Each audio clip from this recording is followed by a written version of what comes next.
டேய் உனக்கு என்னதான்டா பிரச்சனை? நான் சொல்றது உனக்காச்சும் புரியுதா இல்லையாடா?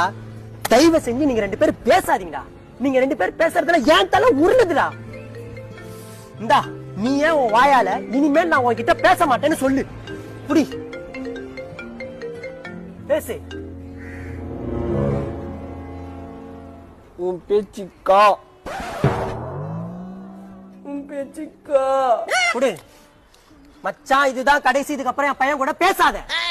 நம்ம ஒரு காலத்துல பேசி பழகி ஒன்னா இருந்தோம் தான். அப்புறம் எனக்கு கல்யாணம் ஆயிடுச்சுல. எங்க காலத்துல கல்யாணம் பண்ணியிருந்தா புத்தி வந்திருக்கும்.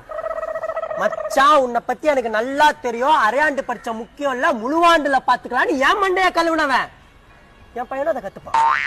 ஸ்கூலுக்கு லஞ்ச் பேக் எடுத்துட்டு வந்தா ஏன்டா அசிங்கமா லஞ்ச் எடுத்துட்டு வர, கிளாஸ் பசங்க சாப்பாடு எடுத்து சாப்பிட்டுக்கலாம்னு சொல்லுவேன். அதே அவனும் ஃபாலோ பண்ற. டீச்சர் கம்ப்ளைண்ட் பண்றாங்க. எனக்கு பயமா இருக்குது.